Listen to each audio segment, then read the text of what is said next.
根據翻聖經咧，有兩段經文咧，就係指亞倫嘅像嘅。嗱，首先我哋睇第一段經文先，民數記第17章第10節。咁民數記第17章第10節咧講乜嘢咧？原來咧當時咧就發生咗可拉叛變。咁可拉叛變咧就係17章第10節佢裏邊咧係講到咧，原來咧眾支派嘅長老咧就攞出嚟佢嗰一支杖。咁跟住咧亦都有亞倫嘅杖，但係亞倫嗰支杖咧就突然之間咧又開花喎，咁咧就會發芽添喎。喺第10節嗰度講下，耶和華吩咐摩西說：把亞倫的杖還放在花櫃前，給這些背叛之子留作紀念，這樣你就使他們向我發嘅怨言止息，免得他們死亡。嗱，呢一度咧就係應該係亞倫之杖啦，呢一支杖係放喺約櫃嗰度。嗱，仲有一段經文去印證喎，你打開新約希伯來書第9章第4節，希伯來書嘅9章4節咧就話俾我哋聽咧，同呢一段經文咧係好配合喎。嗱，第4節話有金香爐，有包金的約櫃，櫃裏有聖瑪拿的金罐和亞倫發過芽的杖，並2塊約版。嗱，又係咪亞倫的杖啊？咁所以咧，上個禮拜有同學問得非常好。嗱，呢個咧就係指正出我錯嘅地方。嗱，但係咧，我亦都翻查一啲參考書咧，有啲書係指摩西嘅杖。咁有傳道人話咧，我哋亦都問過一個傳道人，佢就其實摩西嘅杖同亞倫之杖咧係一支杖嚟嘅啫，係相同嘅。咁呢個我倒唔印，即係我唔去拗啦。但係個 point 咧就應該，如果聖經寫亞倫嘅杖，我哋就當係亞倫嘅杖啦，好嘛？好，第二條問題，咁咧就同我哋今日嘅課堂有關嘅。有人問咧，點解神咧呼召佢哋出嚟嘅時候咧，佢哋嘅身份係神嘅選民？有咩經文去印證佢哋係神嘅選民咧？嗱，我哋睇另外一個經文喺出埃及記。嗱，你要搞清楚晒啲你嘅思路啊！有啲經文咧一定要睇喎。嗱，你唔睇嘅話咧，你又出事嘅喎。好，嗱，出埃及記第19章第5、第6節講咩咧？嗱，呢一度咧，上帝佢話俾你聽，你哋嗰個身份係咩身份？如今你們若實在聽從我嘅話，遵守我嘅約，就要在萬民中作屬我嘅子民。嗱，屬我嘅子民喎，呢個係上帝講嘅喎。嗱，跟住咧，因為全地都是我嘅，因為既然上帝係創造嘅主，咁所以佢呼召出嚟呢一群嘅人，佢哋活喺呢個地嘅裏邊咧，就係佢噶啦。嗱，咁所以點解咧？呢一度呢段經文非常重要喎。係印證翻點解上帝賜俾佢哋應許之地，俾佢哋迦南。嗱，有啲人咧就講到咧演繹咧就係話佢哋霸佔人嘅地方。咁如果我哋個理念邏輯推翻上去嘅時候咧，就話既然上帝係創造嘅主，所有嘢都係佢㗎啦，應該係咪咁樣諗啊？咁如果呼召咗佢哋出嚟作佢嘅民嘅話，咁呢塊地上帝俾佢哋係咪好理所當然咧？嗱，仲有佢哋嘅身份係咩咧？你們要歸我作祭司嘅國度，為聖潔嘅國民。咩叫祭司嘅國度啊？即係話上帝如果呼召咗嗰一群嘅人嘅時候，佢哋所有人都係祭司。嗱，咁咧亦都咧喺今日嘅角度嚟講咧，信徒皆祭司嘅概念啦。咁另外咧就係話佢係佢哋嘅國民，所以你哋一樣嘢要留意一樣嘢喎。呢段經文裏邊咧，一陣間我哋都會講嘅聖潔。點解要聖潔啊？因為上帝係一個聖潔嘅神。佢所呼召出嚟嘅人咧，同樣都要聖潔，同佢一樣。好啦，嗱，呢個係舊約嘅概念，去到新約啦，同樣都係咁嘅觀念喎。我哋讀過噶啦，彼得前書2章9節。嗱，揭聖經咧有個好處，就係當你有一啲嘅問題嘅時候咧，你就可以用聖經嘅説話咧嚟到去解釋。彼得前書2章9節。講乜嘢啊？一齊讀好唔好？你們是揀選的族類，是有君尊的祭司，是聖潔的國度，是屬神的子民。要叫你們宣揚那召你們出黑暗入奇妙光明者的美德。嗱，呢兩段經文咧，其實就係前後呼應，即係話新約同舊約裏邊嗰個嘅連成一線個重點啦。嗱，即係如果我哋唔去睇翻新約嘅話，你哋用舊約去講咧就冇意義嘅。但係你如果睇翻新約嘅時候，其實新約亦都將舊約原本嗰個嘅概念更加清晰地咧，你都可以講咗出嚟啦。你哋係咩嘢身份啊？被揀選嘅族類，係君尊嘅祭司，聖潔嘅國度，屬神嘅子民。嗱，呢個就係你哋嘅 identity 啦，即係話咧你哋嘅身份啦。啊，好緊要嘅喎。嗱，好多時候咧，牧者會強調信徒皆祭司，要我哋要侍奉。嗰個基礎就係呢一度啦。如果唔係冇咗呢一段經文嘅話咧，你今日嘅侍奉就係徒然。明白嘛？得啦嘛？好啊，解決咗兩個問題啦。好，上個星期咧，我哋講到做會幕吩咐咗上帝吩咐佢哋做會幕啦。咁咧跟住咧喺會幕與做會幕之間裏邊咧發生咗一段嘅事，非常重要嘅。嗱，呢一個嘅結構咧，就等於咧，好似一個嘅三文治，大家食三文治一樣噶啦。前後兩塊白嘅麵包夾住啲 ham 啊，嗰啲 ham 啊火腿啦，又或者係午餐肉啦，或者係雞蛋啦，又或者係其他蔬菜啊，雙層係嗰句喎，類似嗰啲咁樣啦嚇，即係夾住。OK， 嗱呢一度呢段嘢非常緊要喎。嗱，亦都喺從呢一段嘢裏面，我點解上個禮拜唔講住咧？因為咧，你有 link 啊 with 啊嚟緊講，我哋會講利未記啊。嗱，呢一度裏邊咧，重點嘅係乜嘢咧？當摩西上去西乃山嚟到去攞法版嘅時候，發生咗一件小插曲喎。但係呢件小插曲係非同小可嘅喎。嗱，如果你唔去睇翻嘅話咧，你唔會睇到人性咧嗰種嘅敗壞啊！嗱，點解我咁講咧？嗱，上帝叫佢哋要守律法，講咗10誡，但係佢哋一轉頭，摩西唔喺度嘅時候，就作反啦。你呢邊馬騮，即係用馬騮咧嚇，作反喎？點作反啊？原來當摩西嚟到去上去西乃山攞法版嘅時候，佢哋因為乜嘢啊？究竟神講嘅嘢係咪真㗎？猜疑啊！究竟係咪點解又要我哋守咁多嘢啊？嗱，呢個係人性嚟嘅喎。佢會問一個問題：點解係咪究竟真定假 ？To be or not to be？ 佢會咁樣諗嘅時候咧，嗱，於是咧，因為懷疑，因為小信，咁於是咧由懷疑而引申到犯罪。嗱，咁跟住咧有人就話：喂！神係咪究竟係一隻牛嚟㗎？迦南地嗰個神咧就應該好似一隻牛咁喎。不如我哋嗱，既然神對我哋咁好啊，我哋咪做隻金牛咯。嗱，佢又忘記咗第二誡係乜嘢啊？不可雕刻或跪拜偶像啊嘛。即係話喺佢哋嘅概念嚟到講咧，神好似喺迦南地裏邊一隻金牛啊，可以拜嘅。你既然叫我哋敬拜你啊嘛，我哋就自己做一隻牛。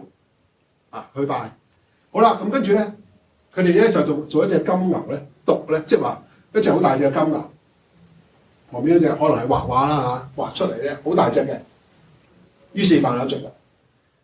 咁咧，神咧喺同摩西講緊嘢嘅時候咧，如果你要再睇翻仔細啲睇咧，我哋睇翻出埃及記一齊有聖經啊嘛，32章嘅第31節講咩咧？佢話摩西回到耶和華那裏，說：這百姓犯了大罪，為自己作了金像。金像即係金牛犢。32節，倘或你肯赦免他們的罪，嗱，讀，冇講嘢喎，表示乜嘢咧？若果佢哋犯咗咁大嘅罪，咁讀冇再描述咯喎。其實係表示到摩西嗰種嘅難過，上帝嘅難過。不然求你從你所寫嘅冊上塗抹我嘅名。即係話摩西點解啊？生命冊上嗱，呢度特別有個 term 啊，冊上塗抹我嘅名，抹走晒。上帝，如果你真係有一本書去記載到人嘅一生嘅話，你不如將我一生裏面所做過所有嘅嘢，為你所做過嘅嘢，全部塗抹，為百姓嚟到求情喎。嗱，可圈可點嘅地方就係讀呢6點嘢咧，係冇交過任何嘢，係你有個猜想。不過若果你去見到神，你向神咁求問嘅時候，你係懷住一種乜嘢嘅心情啊？梗係難過心情啦，係咪？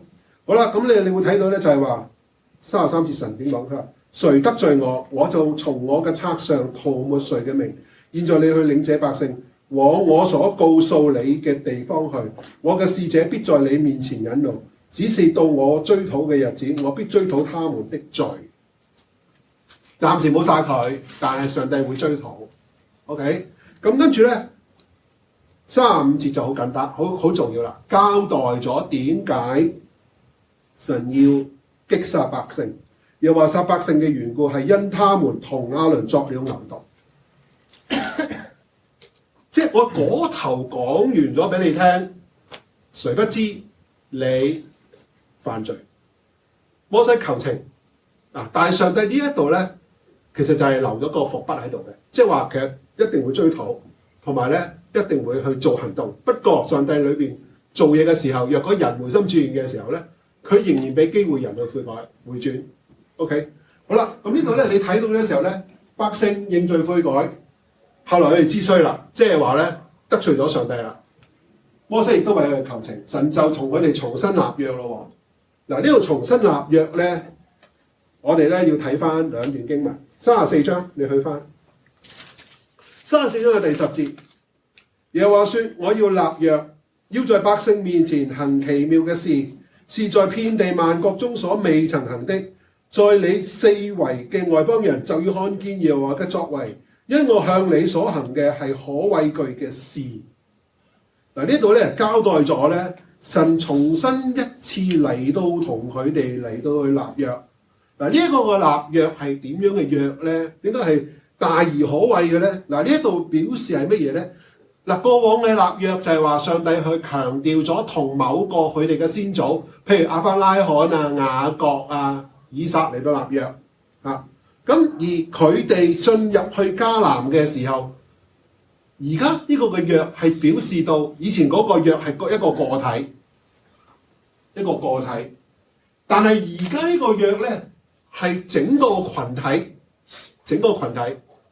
嗱，冇得走啊！即係話個別嘅嗱，即係我以前同我嘅先祖嚟到講啦，咁你就話誒先祖嘅嘢關我咩事啫？嗱，但係而家唔係，每一個人。呢個約係關乎到每一個人，所以咧係整個群體嘅立約。嗱，既然如果係一個整個群體嘅立約嘅時候咧，嗱咁跟住咧你就唔可以置身度外啦。啊，佢犯罪咋，唔係我犯罪啊！啊，但係一個人犯罪，整個群體都受害。嗱，所以點解後來亞干佢哋攻打耶利哥城嘅時候，亞干貪念令到佢哋打敗仗，佢哋去抽籤嘅時候。有出奇就揾到亞干，原來亞干貪婪，因此影響到整個群體。嗱，呢種嘅觀念咧就等於咧一個嘅麵酵抌咗落啲麵粉嗰度發大發酵，嗰個酵就係罪，令到成個麵團都受到影響。好啦，嗱呢個咧係重新立咗一個約。好啦。另外一樣嘢咧，我哋要認識嘅咧就係咧34章嘅第6、第7節，我哋睇翻前面嗰度。嗱，神講佢係一個點樣嘅神喎？特別要留意第6、第7節，耶和華在他面前宣告：耶和華是有憐憫、有恩典的神，不輕易發怒，並有豐盛嘅慈愛和誠實。神自己話俾你聽，佢係一個點樣嘅神？有恩典、有憐憫啊，唔係亂嚟嘅。係按着每一個人所做嘅嘢嗱嚟到去追討嘅，係用公義嘅嚟到去評判嘅。嗱，神係一個咁可愛嘅神啊！你可以話神係咪點解咁嚴厲啊？咁嗱，你如果了解到咧，你要首先你要認識你所相信嘅上帝係一個點樣嘅上帝。你唔好當上帝係黃大仙，有冇個觀念喎？有求必應。你唔好當上帝咧，就好似某啲嘅神嘅觀念一樣喎。嗱，唔係㗎，神係真係賞善罰惡嘅，呢個真嘅。好多嘢都係賞善罰惡。不過問題係你做過嘅嘢，上帝會追討。好啦，去另外一個段落啦。佢哋立咗約之後，跟住咧，頭先講過呢個三文治結構啊嘛，再重新去做嘢啦，再做翻會幕喎。好啦，做會幕嘅時候咧，佢哋咧於是咧就appeal啦。會幕有咁多器具啦，有咁多工具啦，有咁多需要做嘅嘢啦，要布料啦，有絲線啦，有嗰啲木材啦，攞嚟做裝啦，有啲係攞嚟做個聖殿嘅支架啦，等等有繩索啦，有線啦等啦，呢啲咁多嘅東西，佢哋好甘心樂意嘅攞出佢哋所有嘅嚟到去建造會幕。呢個咧建造會幕咧，又同大衛想做聖殿嗰個概念一樣喎。聖殿嘅概念咧嘅建造咧係根據會幕嘅藍圖嚟到做喎。所以咧，如果你唔熟悉會幕裏邊嗰個結構嘅時候咧，當你讀到聖殿嘅建造嘅時候咧，你又出事㗎啦，明唔明啊？咁所以咧，我哋一定要讀聖經咧。頭先同大家講過咧，就係由最開始嘅一路讀到去尾，就唔好讀聖經嘅時候咧，就左右抽啲，下又抽啲。上主學都係嘅，頭先我講過啦。最好就唔好呢頭新約教完舊約，跟住又教新約，跳來跳去嘅話咧，你永遠有好多觀念咧，你解釋唔到嘅。好啦，咁跟住咧，我哋再睇翻咯喎。佢哋樂意嚟到去將所有嘅無論金器啊、重要嘅東西、貴重嘅嘢嚟到去捐獻建造會幕。而跟住咧，利未人咧同巧匠係一啲精心嘅，譬如雕刻家啊、木匠啊、工匠啊、銅器嘅製造者啊、啲器皿嘅製造者、一啲巧匠啦，嚟到做會幕裏邊嘅需要啦。咁跟住咧，照着樣式係咩意思咧？即係話會幕裏邊所做嘅每一樣嘅東西，都係神吩咐佢哋做嘅，佢哋就照住上帝嘅吩咐嚟到做。所以經文咧，我唔係同大家解釋過咧，係好似 copy 過去一樣嘅。不過只不過上面話，他們照着上帝嘅吩咐咁樣嚟到做，咁就一樣啦。好啦，到最後40章嘅第17節，會幕終於喺佢哋出咗埃及之後嘅第一年嘅第二年有個時間㗎嚇，一陣間我會講一講。咁咧就嚟到建成嗱，呢一度咧裏邊咧，我要留意一樣嘢，會幕周圍呢度會幕啦。呢度咧就係外院啦，外院後來有啲嘢圍封住啦。呢度係點解佢哋係會咁多人喺度搭營啊？有冇睇過啊？點解會喺度搭營啊？有冇諗過？會幕圖成日都見㗎啦，但係有冇諗過點解佢哋喺度？呢一度其實話俾大家聽，12支派咧係有位置分佈晒喺會幕嘅外院後邊呢一度嚟到去圍住會幕嘅，而會幕喺中間，係佢12支派嘅中間，象徵咗上帝同佢哋同在，有咁嘅意思。大家要明白呢個概念喎。神的帳幕在人間啊嘛，於是原來12支派咧就圍住喺會幕嘅周圍安營結寨。所謂安營結寨咧，如果你睇翻埃及記或者係佢哋喺民數記裏邊咧，去到某個地方就結寨啦。意思即係話佢哋 settle 喺度裏邊咧搭會幕，就喺度一段時間停頓咗，喺度住或者係喺度咧喺嗰度嚟到去生活一段時間。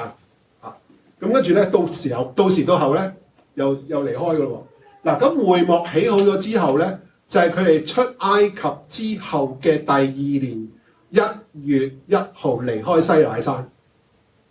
有經文記載嘅。好啦，咁呢度咧大家補充翻啦。咁你睇翻出埃及記嘅時候咧，就知道發生咩事啦。好，咁嗰度啲問題我哋就唔再討論啦。咁我哋而家轉片今日嘅課堂。嗱，咁今日嘅課堂咧，我哋會繼續講會幕。嗱，既然留咗喺會幕嗰度咧，我哋就會留意到咧，有少少嘅重要嘅嘢啦。進入到五經裏邊嘅第三卷啦。第三卷咧，其實咧我哋會睇到咧，就係內容就係承接翻出埃及記，而利未記嘅出現咧，主要就係因為有會幕嘅出現。會幕嘅出現裏邊需要有祭司嘅服侍，有祭司嘅工作，於是到咧引申到咧有利未記整卷書。嗱，你可以咁講，利未記就係祭司嘅手冊，一本 handbook， 究竟嚟到點樣做？好啦，主要咧用一個好 general 嘅説法，就係話利未記係利未人嘅職事。好啦。咁你會問利未呢個字嘅意思係乜嘢咧？咁嗱，喺猶太人嘅經卷裏邊咧，利未咧第一句即係通常會攞每一個摩西五經裏邊第一句嘅説話咧嚟到做佢個主題，同埋做佢嗰個主要嘅重點信息嘅。咁而咧喺猶太人嘅聖經裏邊第一句咧就係耶和華從會幕中召喚摩西。咁咧。利未係一個呼召。嗱，如果用咁嘅角度去睇嘅時候咧，出埃及記嘅第一章起咗神創造天地啊嘛，就即係話成卷書係講創造，係咪？跟住咧到出埃及記第二卷嘅時候咧，講乜嘢？神嘅救贖。到第三卷啦。去到五經嘅時候，第三卷原來係神嘅呼召。嗱，點解啊？耶和華從會幕中召喚，召喚就即係 call 咁解，叫你啊，叫摩西，即係呼召。好啦，咁你會問個寫作時間係咩咧？頭先我講到有幾段經文噶嘛。以色列民從出埃及後一年正月初一就做做咩啊？做正月初一嘅時候咧，就立起會幕。到咗第二年嘅正月初一咧，會幕就造成。咁跟住咧，佢哋離開西乃嘅時候咧，就係嗰一年嘅2月10號。2月20號嚇，即係話咧，你睇到嗰個時間，就即係話約莫就係話出咗埃及之後嘅一年嘅正月初一，同埋離開嘅時候係第二年嘅2月20號，即係話即係利未記嘅寫成就喺呢一段嘅時間裏邊嚟到去寫成㗎。嗱，嗰兩段經文咧就係出埃及記40章2節，民數記嘅10章11節。OK， 好啦，咁我哋睇咯喎。第三方面，我哋要知道利未記嘅特色就係咩啊？上帝係從會幕向摩西口傳律例，即係話神喺會幕裏邊同摩西講嘢。嗱，咁而咧呢個咧就係神吩咐叫摩西咁樣做，而摩西就跟住遵照上帝嘅吩咐嚟到去做。嗱，個特別嘅地方就係耶和華對摩西説：你估喺利未記裏邊出現咗幾多個次數啊？呢一個特別嘅字，耶和華對摩西説56次咁多。神成日都同摩西講嘢喎，講咗56次咁多喎。聖經講耶和華對摩西説：嗱，你唔好睇輕呢一句咁嘅説話喎。神唔係求其同人講嘢嘅喎。同摩西講嘢一定係一啲大件事嘅嘢嚟嘅喎。叫你咁樣做，咁樣做，咁樣做。好啦，好嗱，咁跟住咧。你會話利未記嗰個中心個主題想講乜㗎？聖潔，啱啦，因為神係聖潔嘅神啊嘛，係咪啊？咁咧聖潔係利未記嘅中心主題。嗱，咁我再問翻你轉頭啦，你知唔知啲研經嘅學者佢真係喺利未記裏邊揾呢個 holiness 呢個字？你估佢揾咗幾多個字數出嚟？有87次出現咯。所以咧。好明顯嘅，就係利未記個主題就係講聖潔。整卷書咧亦都係以利未人做中心啊，佢哋點樣嚟到去服侍，同埋咧指導百姓點樣嚟到同神交通，同埋咧維係同上帝嘅關係。嗱，呢個非常重要。嗱，重點成卷書都係講聖潔。聖潔包括咗兩樣嘅嘢，係人嘅侍奉、人嘅品格 character， 同埋你所 serve 嘅啊，你嘅侍奉要聖潔，你人嘅品格要聖潔，明嗎？嗱，你諗下，你好簡單嘅啫。若果人嘅品格唔聖潔，喺神嘅教會裏邊做嘢嘅時候，會點樣啊？搞到上帝嘅教會會點樣啊？你諗下，人嘅品格唔聖潔，人本身服侍嘅嘢唔聖潔，會做到啲咩衰嘢出嚟？教會咪立立亂咯。教會雖然係罪人之家，每一個人都係罪人，去到教會裏邊係咪？但係個問題就係話，若果你服侍都唔聖潔嘅時候，發生咩事啊？好多問題出現咯，好多拗撬出現咯，好多爭議嘅嘢出現咯，係咪啊？嗱，呢個就係問題啦。嗱，我哋要睇翻就係話，聖潔既然係一個咁重要嘅主題，但係我好多時候咧，我都會問人，教會有冇講利未記啊？常日都講。我諗好少啊，會幕都少講啦，係咪啊？講利未記嗱，我聽到成日都去喺主日裏邊聽到，我發現咧教會嘅圈子裏邊咧係好少講利未記。但我哋一定要讀利未記喎，因為既然利未記既然喺聖經裏邊咁重要嘅一卷嘅書，點解我哋唔讀咧？嗱，咁咧令我咧，即係我今日咧嗱，我哋五經裏邊咧。我就諗住咧開頭個鋪排咧係點樣？每一卷書咧就講2堂啦。我今次咧就破格，利未記講3堂，今日係第1堂。我好希望大家認識利未記。好嗱，喺舊約裏邊咧，內政裏邊咧嗰個內政咧，證明利未記個重要咧，有一段嘅經文喺以斯拉記嘅6章17、18節，佢哋講到咧。祭司同利未人嘅侍奉咧，係遵照摩西律法書上所寫嘅，即係邊卷書？就係利未記啦。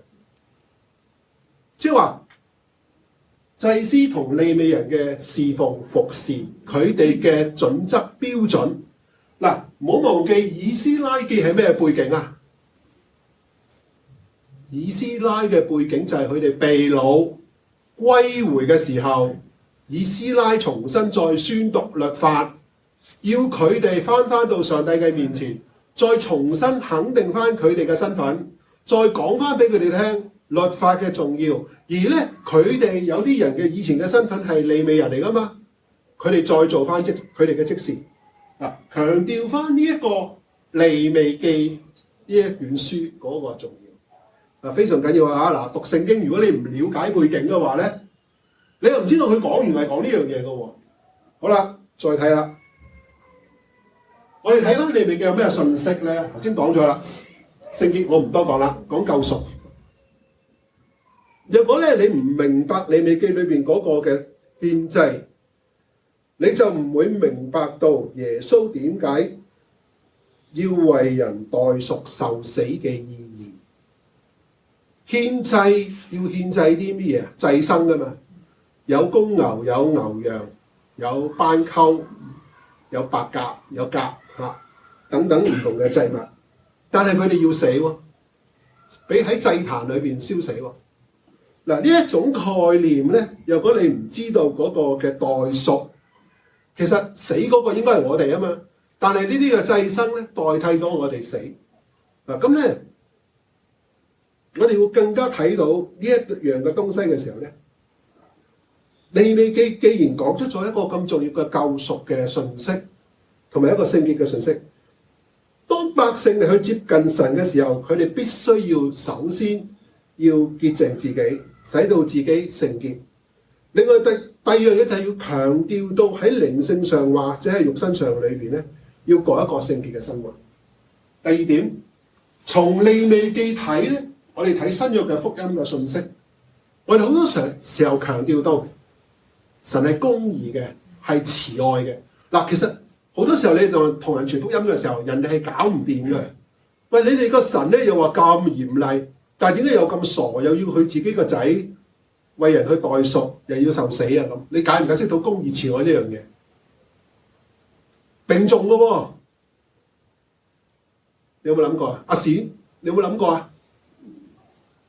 點解神係公義啊又慈愛啊？嗱，頭先講咗啦，神係一個點樣嘅神啊？喺出埃及記我同你讀咗經文㗎啦嘛，有恩典有憐憫，係咪啊？但係亦都唔會你所犯嘅嘢唔會唔記得，要追討，係咪啊？即係話公義慈愛並存，其實一樣嘅啫。呢一種觀念咧，我開頭都係諗唔明，但係後來我明啦。從一個人嘅身上，我嘅老師啊，我以前好曳嘅，我做好多衰嘢嘅。咁我做一啲衰嘢嘅時候，我係咪應該要受懲罰？啱唔啱？係咪要為咗自己所做嘅嘢要負責任？啱唔啱？但係我嘅老師咧，好打手板啦，打屁股啦，罰留堂啦，交功課啦，佢幫我溫習，佢幫我補課，教好我。嗱，呢種係咪慈愛嘅表現啊？讓我回轉啊，係咪啊？但係公義嘅一面，我係要為到我自己所做嘅嘢要負責㗎嘛，係咪啊？我打傷咗人，我係咪要賠錢啊？或者係我要俾賠湯藥費啊？假設即係我當然冇打傷人咁衰啦。咁即係話每一個人都有做錯嘅地方，但係神有公義慈愛嘅一面，係咪啊？生命回轉嗱，最重要一樣嘢，識得改變。生命唔回轉嘅話，講乜都冇用，係咪啊？好嗱，呢個咧，你會明白到公義慈愛嘅結合，律法同恩典嘅融合。嗱，講呢樣嘢，講律法嘅時候咧，你一定要 relate to 恩典。如果唔係神嘅恩典，我哋因信稱義嘅話，我哋死緊啦。嗱，仲有一樣嘢咧，就係話所有嘅禮儀係強調咗喺利未記嘅裏邊係一個遮蓋嘅信息。嗱，記唔記得我同大家講過，當亞當夏娃犯罪嘅時候，佢哋揾乜嘢遮身啊？知道自己羞恥啊？葉子嘛，遮蓋。嗱，呢個就係嗰個遮蓋嘅信息。你獻祭係一個遮蓋。嗱，因為好明顯罪嘅工價就係死，上帝願意去寬恕赦免。而喺舊約嘅時候，耶穌仲未嚟嘅時候咧，佢哋就要用呢個嘅方式，用獻祭代贖，成為遮蓋佢哋嘅罪。D 啦，深層次嘅預示。如果你睇翻17章11節，我哋一齊讀呢節經文好唔好？因為活物嘅生命是在血中，我把這血賜給你們，可以在壇上為你們嘅生命贖罪。因血裏有生命，所以能贖罪。嗱，贖罪嘅概念，點解你會問耶穌點解要流血啊？要釘喺十字架上流血啊？因為你要呢一節經文正正就係一個好深層次嘅預示。若不流血，罪就不能得贖。耶穌就係嗰個祭物，逾節嘅羔羊。喺利未記嘅裏邊就係祭壇上裏邊嗰一個嘅祭物，明嗎？嗱，呢節經文大家要記得啊，罪唔流血就不能得贖罪。好啦，咁跟住喺舊約時代裏邊咧，百姓就憑信心遵照上帝嘅指示嚟到去獻祭。咁獻祭嘅時候咧，你睇翻有層次嘅喎。嗰個層次係咩咧？首先佢要帶供物嚟。嗱，佢哋咧知驚嘅喎，因為佢哋會喺佢哋嘅生命嘅當中，佢就話咧，神咧係會追討佢哋嘅罪嘅。因為你睇翻出埃及記啊，係追討幾代添㗎。如果你唔理佢啊，所以咧佢哋咧就好驚，有一種恐懼、敬畏，所以咧就去獻祭啦，贖罪，將供物帶嚟。嗱，呢個供物有好多㗎。頭先我講過咧，牛羊啦，嗱，你話我冇錢點算啊咁？獻麵粉咯。嗱，神都好恩待嘅喎，唔係話你有錢我就獻隻大嘅肥牛俾上帝，神就饒恕你嘅罪。唔係，哇！我好窮啊，咁點啊？我連隻牛都冇啊，麵粉咯，或者穀物咯，都可以咯。嗱，原來贖罪獻祭，任何嘢都可以嘅，即係呢個係指定嘅。但係個階層咧，原來上帝都係細心考慮到嘅。好啦，咁跟住咧就要按手喺佢個頭上裏邊啦，嗰個祭物裏邊啦。咁跟住咧，佢要承認佢所犯嘅罪，跟住就係將佢嚟到宰殺。而咧祭司就要將佢嘅血灑喺壇上，或者喺個壇嗰個附近周圍啦。祭司要為佢贖罪，佢就蒙赦免啦。嗱，你睇翻嗰啲經文。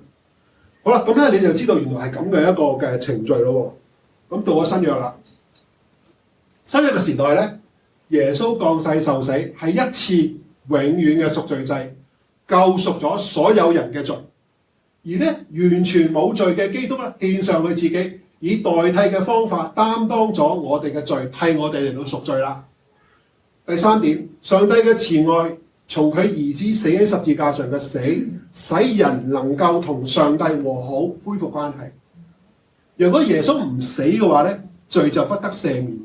但係耶穌一死嘅時候，我哋就透過耶穌，藉着我哋信。今日我哋睇翻就係，我哋因為相信耶穌基督，我哋就能夠因信得稱為義。稱義嘅意思即係表示你冇罪 ，righteousness。咁而咧同上帝和好，能夠同上帝親近。嗱，神係絕對嘅聖潔嘅，神奇妙嘅恩典使人能夠同神相交。嗱，原本我哋係罪人，我哋唔能夠去接近神，但係因為神愛我哋能夠同神復和，去恢復翻呢一個嘅關係。嗱，呢個咧就同我哋個救恩所信嘅嘢好有關聯啦。其實我好多時候我都會問，我哋做基督徒做咗咁多年，我清唔清楚我自己信乜咧？我臨離開世界嘅時候，我有冇好似三福咁樣問你？你有冇上天堂嘅把握啊？咁你有冇咁樣問呢個問題嘅？冇㗎。喂，我信咗耶穌㗎啦，攞天堂入場券㗎啦，入得場㗎啦，咁pass都過咗啦。你有冇咁嘅心態㗎？有冇啊？冇。Alan 咧有冇啊？靠住神嘅恩典同聖經應許，我有咁嘅把握。哦，真係好啦，你讀慣咗三福。三福就係咁樣問你個問題㗎。你同人傳福音嘅時候，弟兄啊，朋友啊，你今日如果你真要離開世界嘅時候，你有冇上天堂嘅把握啊？咁跟住後邊嗰兩個隊員咧就要做妹㗎啦，知唔知？但係你問翻自己，你信嘅係乜嘢？你自己都唔知自己信乜嘅時候，就好值得你反省你自己嘅信仰。OK， 好，入題啦。利未記一共有20幾章，但係我哋今日咧着重點係講10章。10章裏邊咧，我會將佢分成兩個段落。今日咧會講五祭同埋祭司嘅職責。五祭嘅意思即係燔祭、素祭、平安祭、贖罪祭、贖愆祭。咁咧五祭咧好得意嘅喎，呢一度裏邊喺利未記嘅1章咧就講一個祭。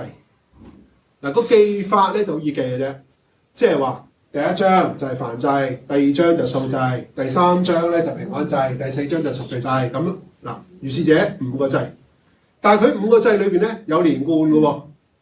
嗱，聖經獨特嘅地方就係五祭。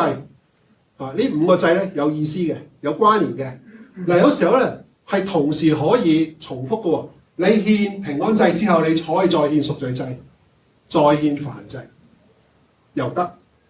你獻平安祭感恩跟住你再獻第5個祭贖愆祭即係我驚我有時做錯嘢，我唔知不知者不罪得罪咗神啦。嗱，呢個就係第5個祭啦。好，嗱，分開5個祭。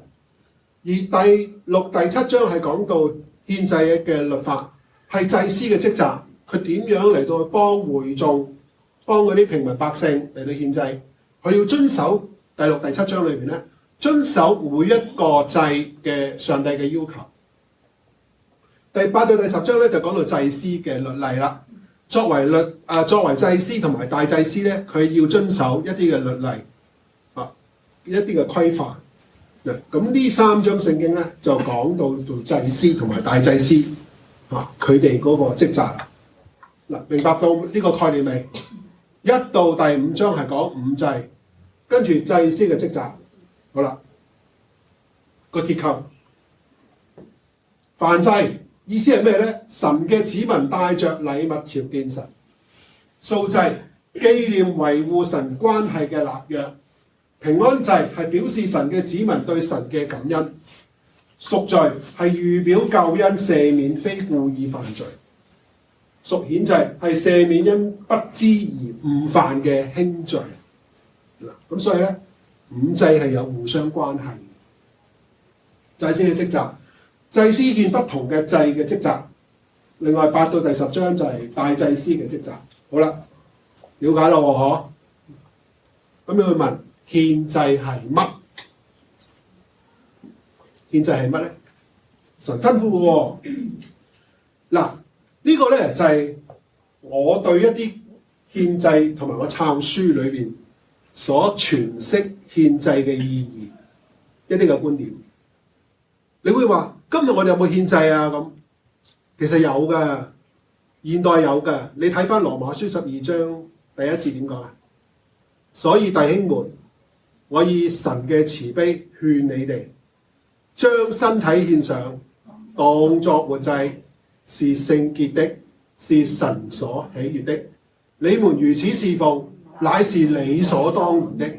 不要效法這個世界，只要心意更新而變化，叫你們察驗何為神嘅善良、純全、可喜悅嘅旨意。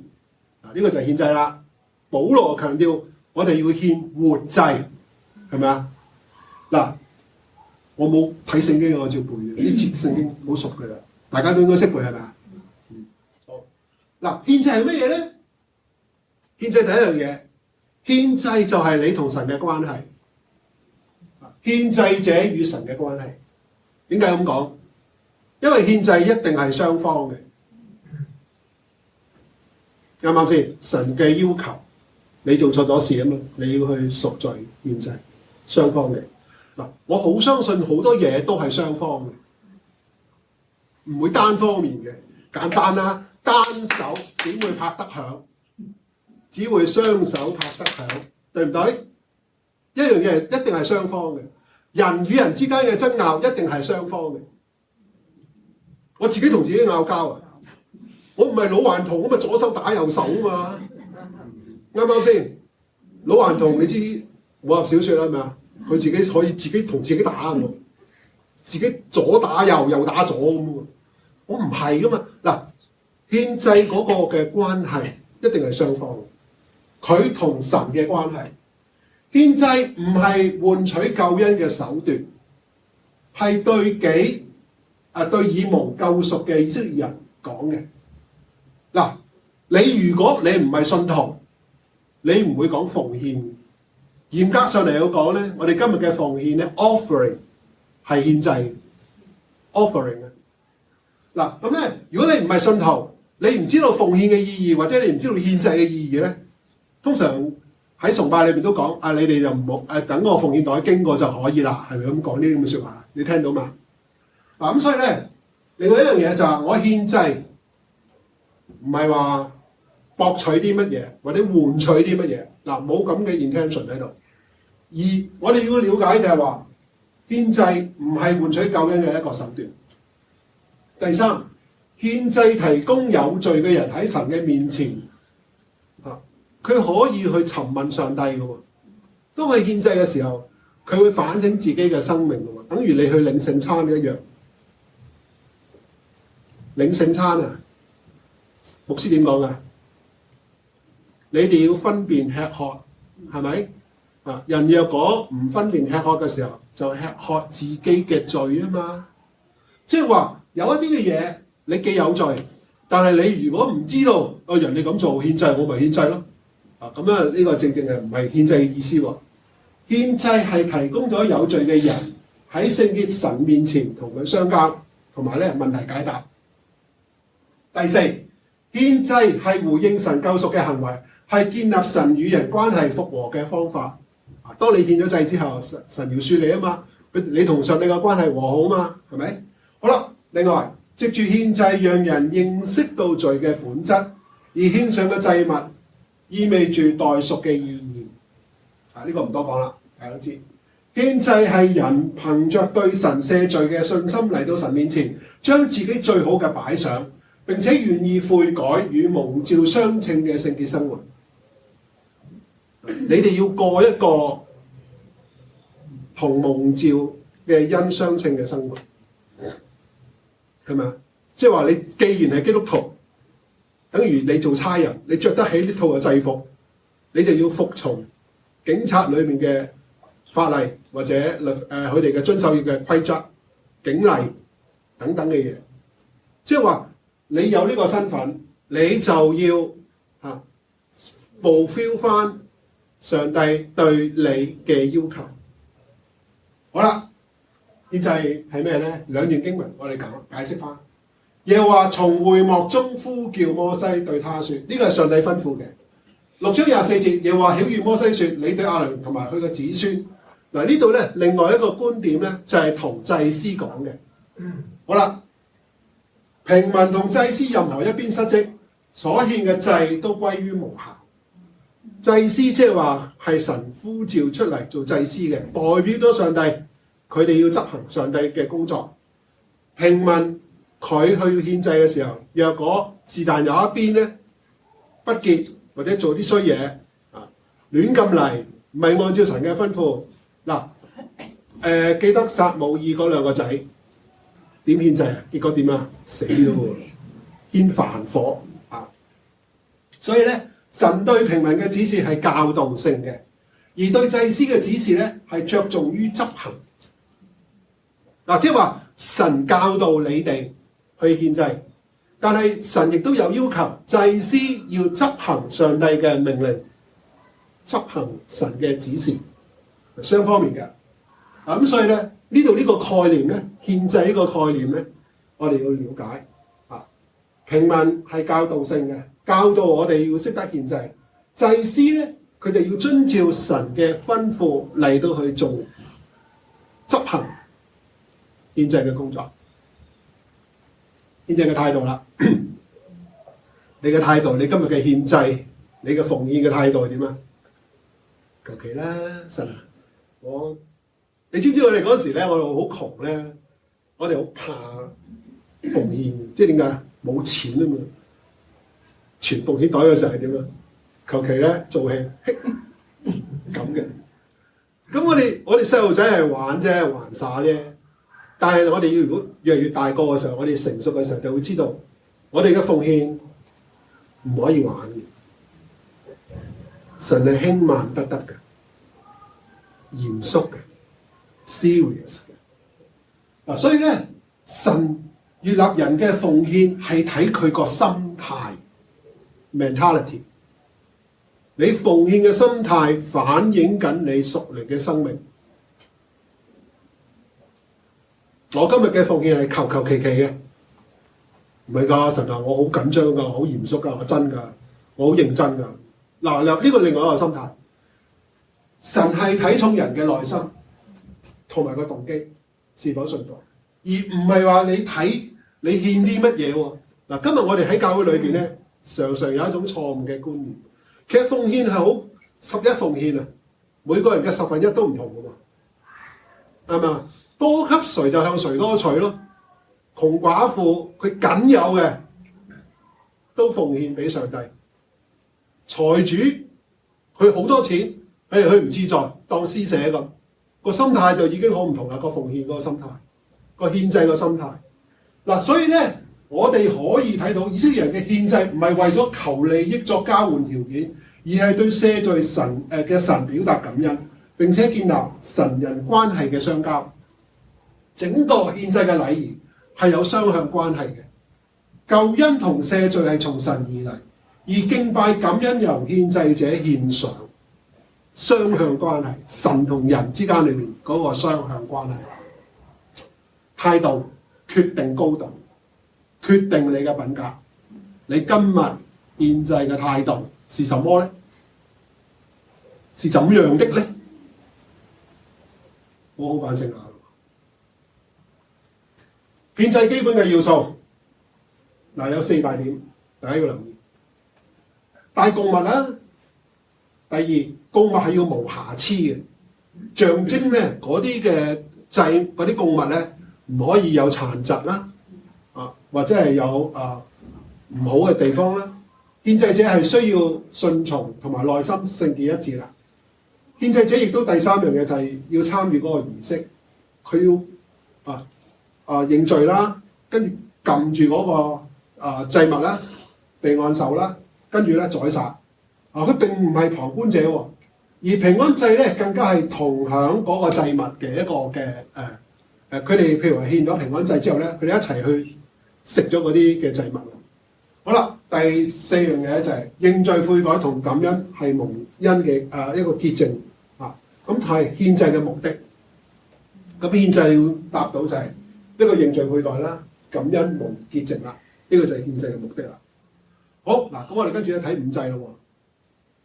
第一個祭燔祭，燔祭咧如果用分類咧，你留意咧，我哋筆記咧，我今日俾大家嘅筆記咧，我有第3版同埋第4版。第3版呢一度咧就寫咗5種獻祭，5種獻祭。咁而後邊嗰度咧，我就將5祭咧做咗個表。嗱，雖然內容有重複，但係咧我睇表咧就會睇得快啲嘅。咁我就做咗個表俾大家嚟到睇翻。我就係今日嘅 PowerPoint 裏邊咧，就係根據個表裏邊咧每一格，譬如話打橫睇燔祭、素祭、平安祭咁樣嚇。你睇打橫得㗎啦。我就攞咗嗰啲資料，但係我就而家係直講。咁所以咧，如果你要睇成版文字咧，你就可以去睇翻呢一版文字。嗱，咁我唔係重複，我唔係做多餘嘅嘢啊，我驚大家睇唔明啊，所以咧做咗啲圖表俾大家睇。咁啊，翻去慢慢睇。好，但係咧，我哋要解一解話，燔祭係乜咧？燔祭如果按分類咧，就係馨香之祭，目的就係將身心獻上，祭物就要冇殘疾，包括咗有牛犢啦、公綿羊啦、公山羊啦、斑鳩啦、初革。另外咧就係獻祭嘅條例，按手撳住喺嗰個祭牲嗰度啦，血灑喺壇嘅四周啦。跟住祭物要切成塊啦，水洗內臟同埋腿啦，燒晒成個祭壇啦，將佢個祭物燒喺壇上燒咗啦，皮就俾祭司。好啦，呢個係獻祭嗰個條例，簡單好快咁讀晒，就係用呢啲嘅方式。但係要 detail 啲睇咧，要睇經文啦。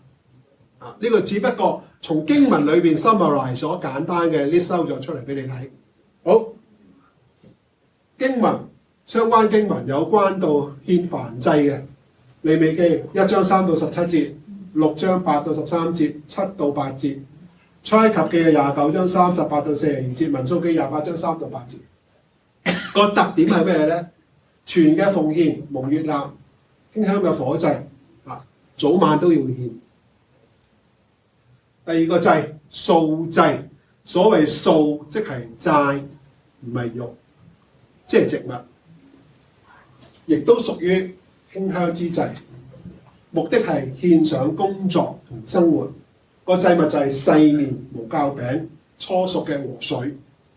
個祭例咧就係咧，第一，你獻素祭咧唔可以有酵，酵即係發粉 baking soda 今日嘅角度，或者係一啲 yeast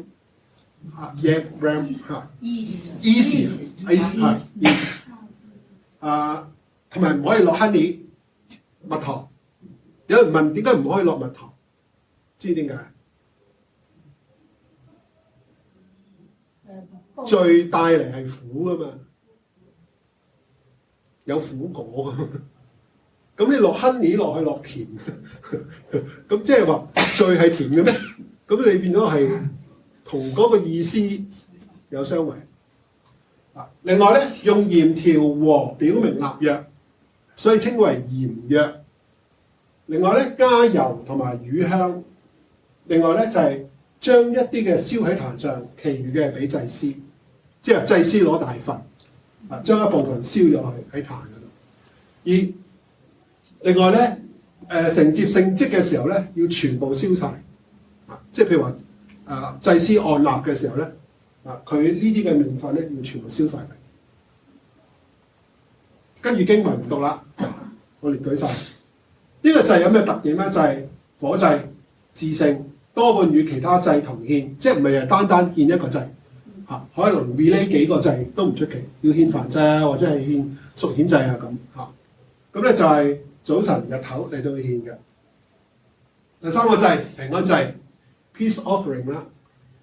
既然係平安祭嘅時候就唔使驚唔係贖罪即係話咧你為到有一啲嘢感恩係咪啊？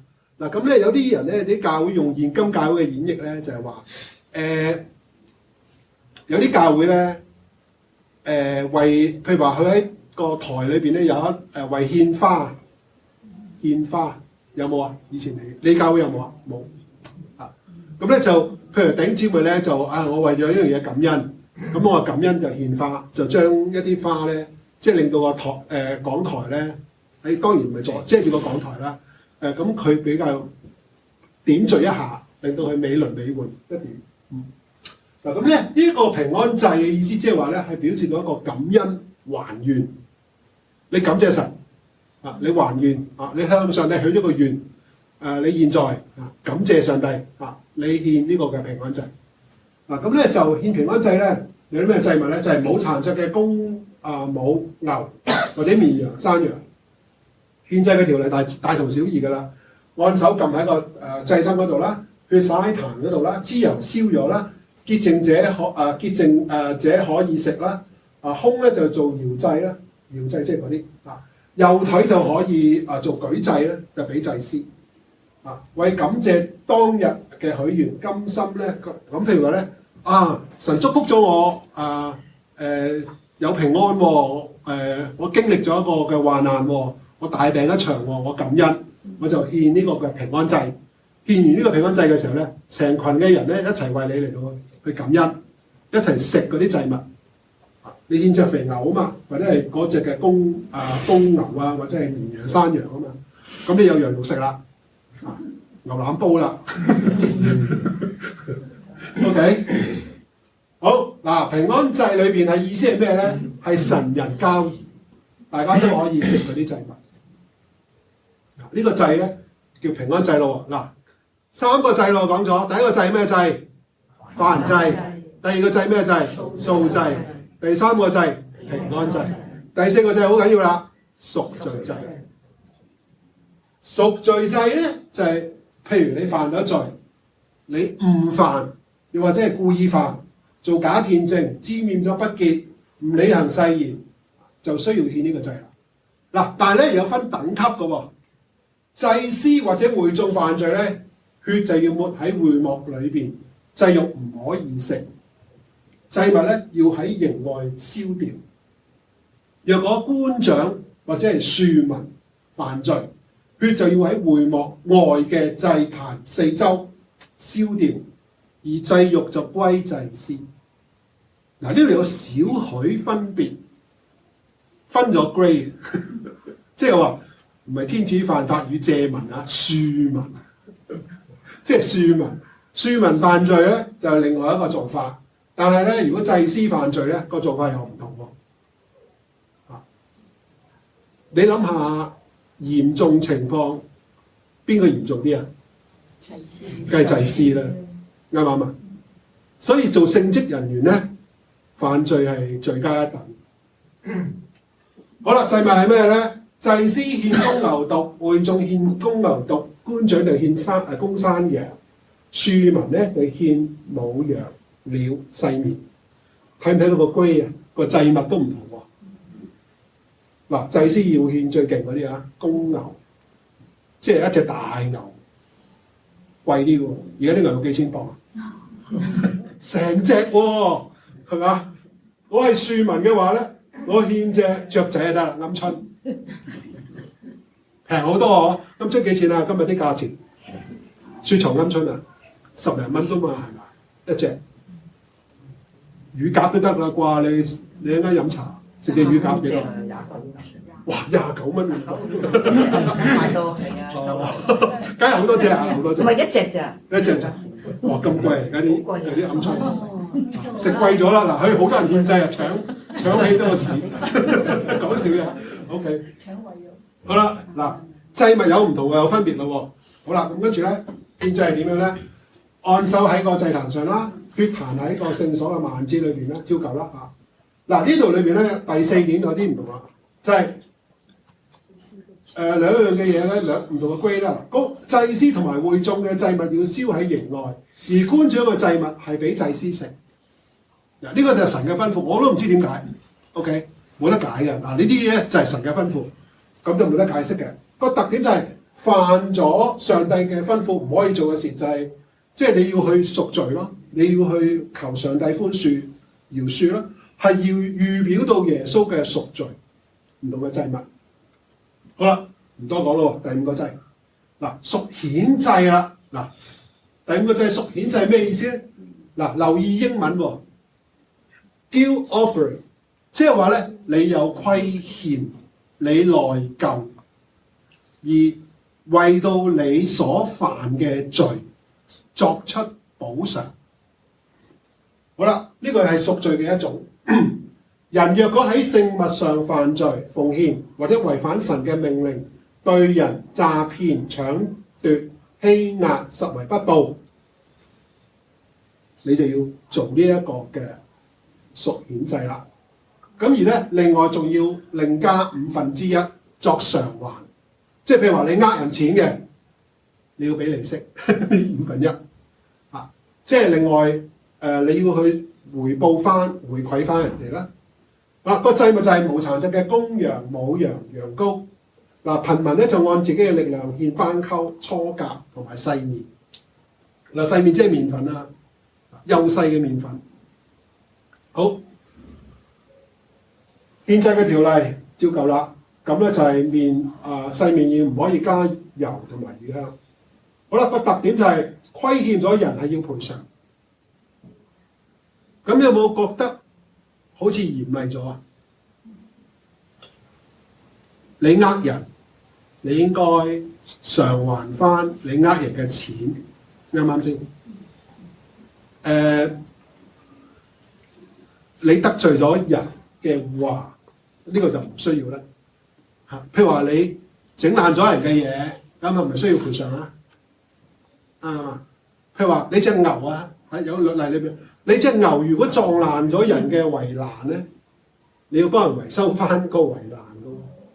如果有傷人嘅話咧，要作出賠償喎。呢個就係律例啦。好，呢個贖愆祭，大家明唔明呢5個祭啊？咁你問下停一停嘅問題先，你覺得呢5個祭有冇過分咧？唔過分。揾個弟兄答我好冇？2、4，第4排中間嗰個弟兄，你覺得5祭啊？你過唔過分咩嚇？唔過分。個理據係咩啊？係神嘅旨意。Model answer， 神嘅旨意，神嘅即係神嘅吩咐啊。咁啊，阿閃啊，你咧？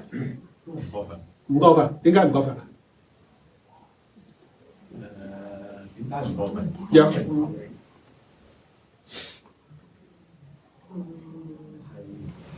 覺得係神係一個神頒嘅律例嚟噶嘛？呢個係當然係神嘅律例啦，但係你有冇理性啲諗，會唔會好過分咧？有啲嘢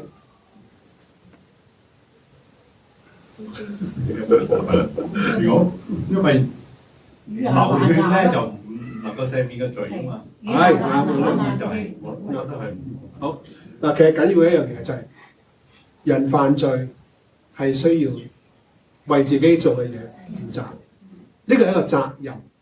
另一樣嘢就係咧，我哋要知道咧，獻祭雖然係神嘅吩咐，但係透過獻祭係同神嘅關係復和啊嘛。頭先講咗嘅喎，個重點係復和啊嘛。另外你嘅罪得赦免啊嘛，係咪啊？咁所以咧，你要留意，如果你覺得獻祭有問題嘅話咧，其實你今日對於奉獻嗰個意義咧，你仍然是未明白的，明嗎？好嗱，呢一度我哋了解啦，但係我哋更加要了解深層次認識。五祭其實係指向耶穌嘅，點解咧？燔祭係主耶穌無瑕嘅羔羊，甘心為世人嘅罪將自己獻上。素祭主耶穌順服神嘅救贖旨意。平安祭係主耶穌係我哋同神嘅唯一途徑，我哋藉着信啊同神和好。贖罪祭就係主耶穌擔當咗世人嘅罪，一次獻上成為永遠嘅贖罪祭，使到信佢嘅人得以喺神面前稱義。贖愆祭主耶穌喺十字架為我哋付上代贖賠償嘅代價，使到我哋得以從罪嘅捆綁中釋放出嚟。嗱，個指向其實就指向耶穌。五祭重點其實一定係有關係嘅，同耶穌。嚇，諗下係咪？好啦，今日嘅應用，舊約嘅敬拜着重喺禮儀方面。儀式上，祭司嘅舉動啊，佢嘅規範，佢要做啲乜嘢？但係今日喺新約嘅裏邊咧，我哋係着重啲乜嘢？以誠以靈、心靈誠實嘅敬拜。好啦，燔祭係人要尋求神嘅喜悅，表達人對神恩典同倚靠嘅接受，將自己全然獻上。素祭係感謝神嘅恩典。當明白咗神嘅恩典嘅時候，我哋就會謙卑順服而活出聖潔。第三方面，平安祭係神人嘅相交，我哋因着耶穌基督喺十字架上所成就嘅救恩，就可以坦然無懼嘅去到施恩座前，進到完全嘅地步。贖罪祭幫助我哋深切認識罪同上帝嘅恩典。認罪悔改係必須先於獻祭，先至能夠發揮到嗰種嘅效力。贖愆祭，當我哋對罪敏感嘅時候，我哋提高我哋嘅屬靈生命，一啲嘅對罪嘅一種嘅意識，對生活一啲嘅罪愆亦都唔會放鬆。嗱，所以咧用翻今日嘅應用嚟到講咧，五祭對於我哋嚟講咧，有好深切嗰一個嘅反省啦。好，時間關係咧，我就快手少少講祭司嗰個職責。講多兩個字先落堂啊，答十。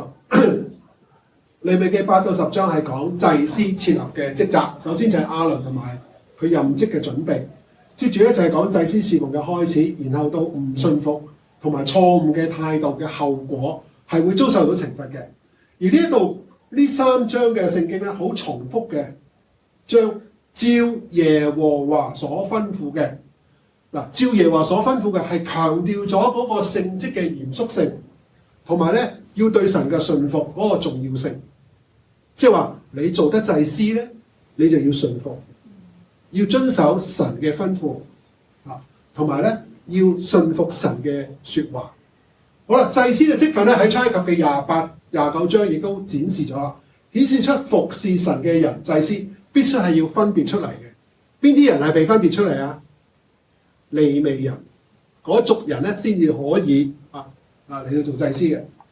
佢哋咧去服侍嘅時候咧，係被上帝分別出嚟嘅一個嘅民族，包括咗以色列啦。而聖職嘅準備，做祭司咧必須咧要替百姓獻祭之前咧，先要自己要奉獻自己喎。即係話你要人哋奉獻，但係你自己都唔奉獻咁你就有問題啦。首要嘅條件就係你做祭司咧，你要先獻你自己所有。獻贖罪祭，首先第一要承認自己嘅過錯，再獻燔祭，完全係屬於神嘅。任職第二隻公綿羊係平安祭，係有神嘅同在。咁而另外咧，呢度亦都講出咗將羊嘅血抹喺耳手同埋腳，象徵咗全聽神嘅話，然後執行神所託付嘅職責，同埋行喺神嘅道路上。嗱，當呢啲祭司要做祭司嘅時候，呢啲利未人要做祭司嘅時候咧，佢就要首先咧要做一樣嘅嘢咧，就要即係等於你哋嘅就職禮，就要獻祭，跟住咧就將啲羊嘅血咧點，象徵咗呢啲咁嘅嘢。嗱呢個咧就係祭司就職嘅一個嘅規範。好啦，我哋跟住咯喎，就職咗7日之後咧，就開始做嘢啦。亞倫同埋佢個仔開始祭司侍奉嘅職事啦。第二日先至為自己嚟到獻上獻贖罪祭同埋燔祭。咁跟住咧，然後咧就為百姓嚟到獻贖罪祭、燔祭、素祭、平安祭啦。